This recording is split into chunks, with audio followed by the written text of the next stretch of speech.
ಈ ಜಿಲ್ಲೆ ಯಜಮಾನಿಯರಿಗೆ ಡಿಸೆಂಬರ್ ತಿಂಗಳ ಹಣ ಬಿಡುಗಡೆ ಜಿಲ್ಲೆ ಯಜಮಾನಿಯರಿಗೆ ಜುಲೈ ತಿಂಗಳ ಹಣ ಬಿಡುಗಡೆ ಮಾಡಲಿದ್ದಾರೆ ಎಂಬ ಮಾಹಿತಿಯನ್ನು ಸ್ವತಃ ಸಿದ್ದರಾಮಯ್ಯನವರೇ ಹೊಸ ಒಂದು ನೋಟಿಫಿಕೇಶನ್ ಅನ್ನು ಬಿಡುಗಡೆ ಮಾಡಿದ್ದಾರೆ.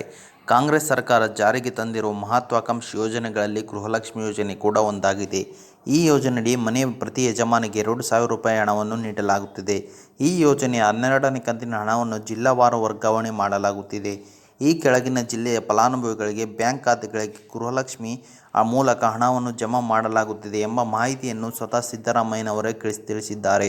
ತಿಂಗಳು ದಿನಾಂಕ 20ರ ಒಳಗಾಗಿ ಗೃಹಲಕ್ಷ್ಮಿ ಯೋಜನೆಯ ಹಣ ವರ್ಗಾವಣೆ ಮಾಡುವುದಕ್ಕೆ ಸಿಎಂ ಸಿದ್ದರಾಮಯ್ಯನವರು ಸೂಚನೆ ನೀಡಿದ್ದರು. ಅಷ್ಟೇ ಅಲ್ಲದೆ ಪ್ರತಿ ಗ್ರಾಮಗಳಲ್ಲಿ ಅದಾಲತ್ತು ನಡೆಸುವಂತೆ ಸೂಚನೆ ನೀಡಿದ್ದರು. ಫಲಾನುಭವಿಗಳು ಮಹಿಳಾ ಮತ್ತು ಮಕ್ಕಳ ಕಲ್ಯಾಣ ಇಲಾಖೆ ಅಧಿಕಾರಿಗಳನ್ನು ಅಥವಾ ಅಂಗನವಾಡಿ ಅಧಿಕಾರಿಗಳನ್ನು ಸಂಪರ್ಕಿಸಿ ಸಮಸ್ಯೆಯನ್ನು ಪರಿಹರಿಸಿಕೊಳ್ಳಬೇಕಾಗಿದೆ ಎಂದು ಕಲಿಸಿಕೊಳ್ಳಬೇಕಾಗಿದೆ. ಹಾಗಾದರೆ ಯಾವೆಲ್ಲ ಜಿಲ್ಲೆಯ ಯಜಮಾನಿಯವರಿಗೆ 12ನೇ ಕಂತಿನ ಹಣ ಬಿಡುಗಡೆಯಾಗಿದೆ ಎಂಬ ಮಾಹಿತಿಯನ್ನು ತಿಳಿದುಕೊಳ್ಳೋಣ.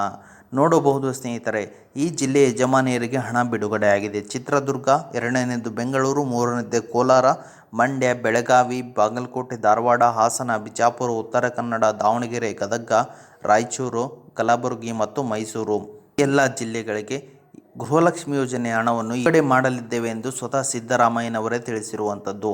ಮತ್ತು ನಿಮಗೆ ಇನ್ನೂ ಗೃಹಲಕ್ಷ್ಮಿ ಯೋಜನೆಯ ಲಾಭ ಪಡೆಯಲು ಸಾಧ್ಯವಾಗದಿದ್ದರೆ ನಿಮ್ಮ ಹತ್ತಿರದ ಕರ್ನಾಟಕವನ್ನು ಗ್ರಾಮವನ್ನು ಮತ್ತು ಬೆಂಗಳೂರುವನ್ನು ಅಲ್ಲಿಗೆ ಹೋಗಿ ಅಧಿಕಾರಿಯನ್ನು ಭೇಟಿ ಮಾಡಿದ ನಂತರ ನಿಮ್ಮ DBT ಸ್ಟೇಟಸನ್ನು ಚೆಕ್ ಮಾಡಿಕೊಳ್ಳಿ. ತದನಂತರ ನಿಮ್ಮ ಗೃಹಲಕ್ಷ್ಮಿ ಯೋಜನೆಗೆ KYC ಮಾಡಿಸಬೇಕಾಗುತ್ತೆ. KYC ಮಾಡಿಸಿದ ನಂತರ ನಿಮಗೆ ಇಮಿಡಿಯೇಟ್ ಆಗಿ ನಿಮ್ಮ ಬ್ಯಾಂಕ್ ಅಕೌಂಟಿಗೆ ಗೃಹಲಕ್ಷ್ಮಿ ಯೋಜನೆಯ ₹2,000 ಕಂತಿನ ಹಣವನ್ನು ಬಿಡುಗಡೆ ಮಾಡಲಾಗುತ್ತದೆ ಎಂದು ಸ್ವತಃ ಸಿದ್ದರಾಮಯ್ಯನವರೇ ಹೇಳಿದ್ದಾರೆ. ಓಕೆ ಸ್ನೇಹಿತರೆ, ಇದು ಇವತ್ತಿನ ಒಂದು ಹೊಸ ಅಪ್ಡೇಟ್ ಆಗಿದೆ. ಈ ಅಪ್ಡೇಟ್ ನಿಮ್ಗೆ ಇಷ್ಟ ಆಗಿದೆ ಅಂತ ತಿಳ್ಕೊಂಡಿದ್ದೀನಿ. ಈ ಅಪ್ಡೇಟ್ ನಿಮ್ಗೆ ಇಷ್ಟ ಆದರೆ ಸಣ್ಣದೊಂದು ಲೈಕ್ ಮಾಡಿ, ಶೇರ್ ಮಾಡಿ, ಕಮೆಂಟ್ ಮಾಡಿ ಮತ್ತು ಇದೇ ರೀತಿಯಾಗಿ ಹೆಚ್ಚಿನ ಮಾಹಿತಿಗಾಗಿ ನಮ್ಮ ಚಾನಲನ್ನು ಸಬ್ಸ್ಕ್ರೈಬ್ ಮಾಡಿಕೊಳ್ಳಿ ಸ್ನೇಹಿತರೆ.